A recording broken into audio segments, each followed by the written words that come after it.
The joy of discovery is a major part of any open world game.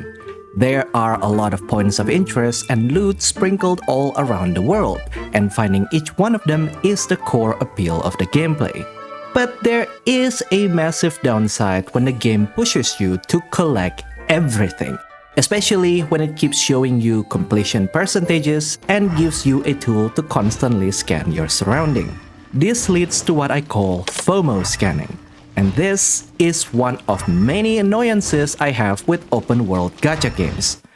But I didn't find the same problem with Wuthering Waves 2.0 because the game developers got the open world formula right. In this video, I'm going to show you why Wuthering Waves has the best open world design in gacha games and why other gacha games should really consider adding them into their own game. Since we're talking about open world game design, I will need to make some comparisons with other gacha games, mainly with Genshin Impact. Like all of my videos, this is meant to be constructive, and maybe even a challenge for HoYoverse and other devs to consider adding these good features into their games. Wuthering Waves itself took a lot of inspiration from Genshin to get to this point, so I don't see why other games couldn't adapt some of their good design for their own games. For us players, we just want our games to be as enjoyable as possible. And clearly, FOMO scanning had ruined my immersion in Genshin, to the point that I don't even remember what I felt like for the first time seeing Orobashi's skull in Inazuma or seeing the giant ruin golem in Sumeru. I just took one glance at them and then continued finding chests, because I know if I get distracted and miss a single chest, it would be a pain to track them down later. Some players go even further by never playing the game themselves. I know people who always follow 100% playthroughs on YouTube or rely on interactive maps, which basically just turn the open world into one giant checklist. That is the FOMO aspect baked into the design of the world. For me, it made the release of a new region feel as annoying as doing taxes. It's not fun. That is why I quit Genshin during the second Sumeru Desert expansion. I was burned out so badly that I didn't want to touch any open world game for 2 years, until Wuthering Waves. Now, to be fair, I get that this might just be a me problem. Maybe there is a way out there to play Genshin without that constant background anxiety. But in my 2.5 years of playing, I never found it. And yes, technically 100%ing a region is always optional. But if the game keeps showing you completion percentages and gives gacha currency for every chest, I would argue that the developers clearly encourage you to do it, but they really don't want to make it less annoying. So, with all of that being said, how does Wuthering Waves fix this problem? First off, Genshin's biggest issue was the lack of a reliable in-game tracking.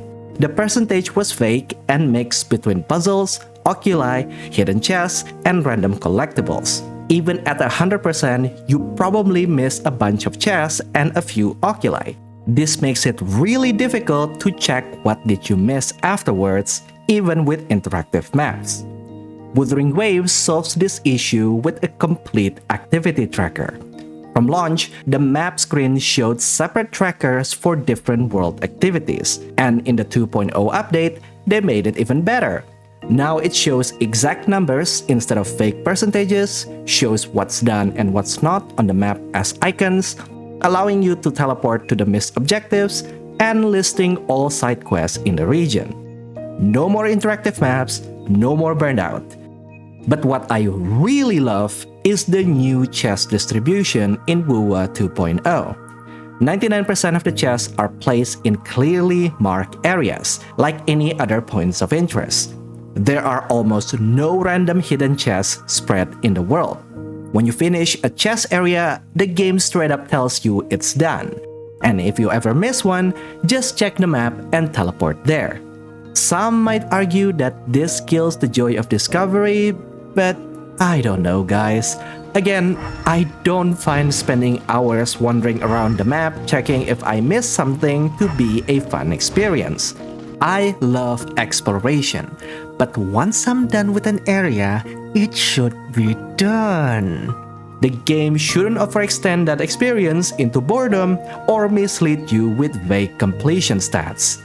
And yes, I did say 99% of the chests because there are still some cheeky hidden chests. It's not a lot, but it's there. Luckily, you can find this easily with the chest scanner. Genshin also has a chest scanner. However, back in my days, the chest scanner was just this useless directional marker that didn't even detect hidden chests.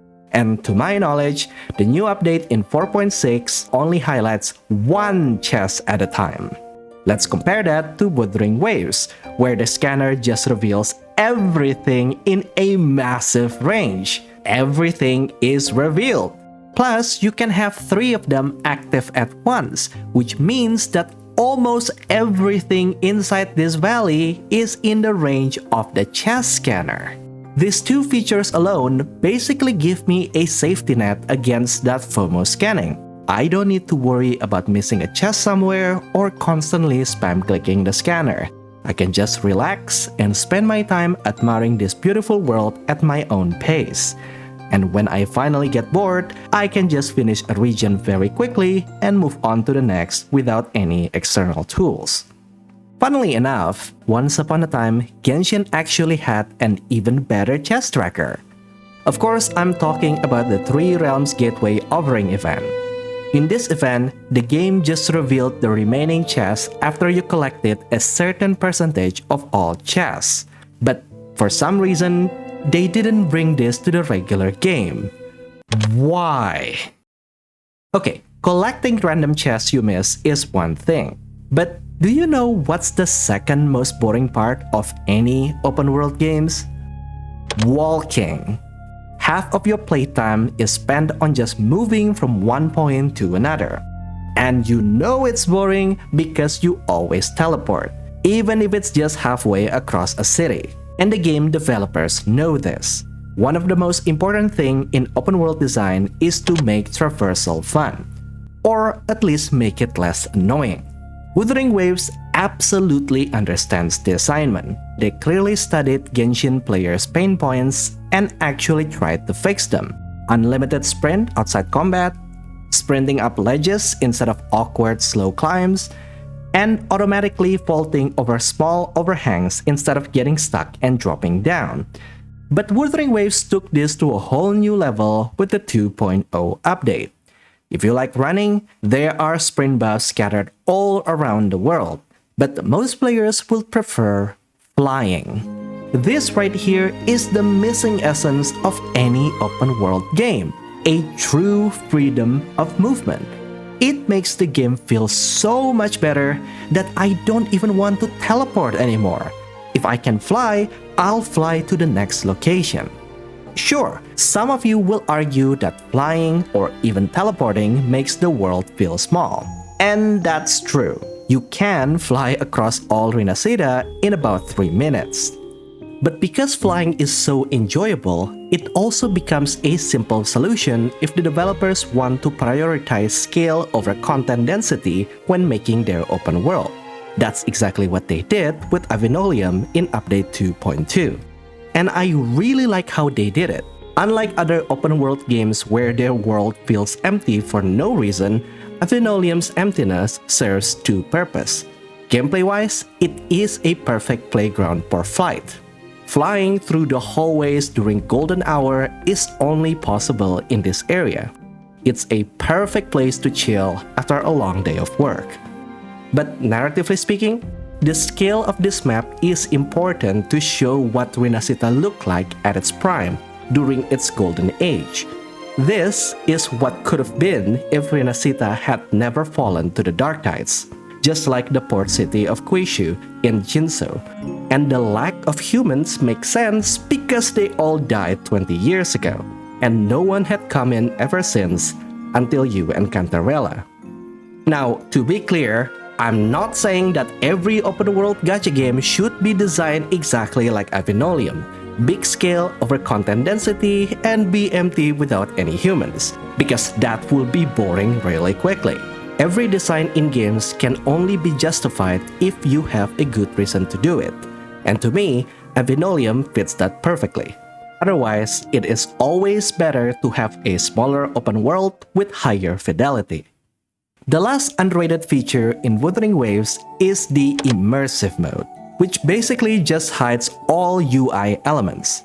Now, I did make a detailed video about why you should use this feature more frequently, so please check it out after this video if you want to learn more.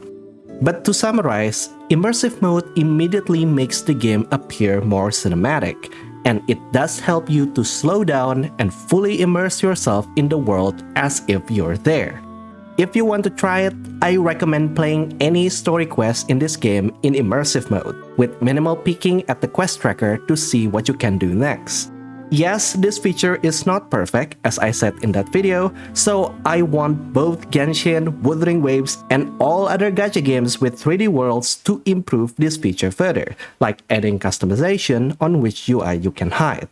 But as it is right now, combine that no FOMO world design, the freedom of flight, and the full immersion of the UI-free exploration, Wuthering Waves stops feeling like just a game. When I'm exploring the world, it feels like I live in it. That's real immersion. I have no stress or any pressure to get them all right now because I have the option to do it at any time whenever I want to. Want to speedrun the game? Use the tracker. Want to get lost on purpose? Turn it off. Am I enjoying this area? Great! Turn the UI off. Is this area getting boring? Finish it quickly. The game never feels like it's overextending its welcome. And unfortunately, I can't say I've had that same feeling in other open-world gacha games. This is why I really want every current and future open-world game to adopt some variation of these features. Even if you never feel the burnout of exploring an open-world game, it's very hard to argue that having these features would be a bad thing. Just give players the options.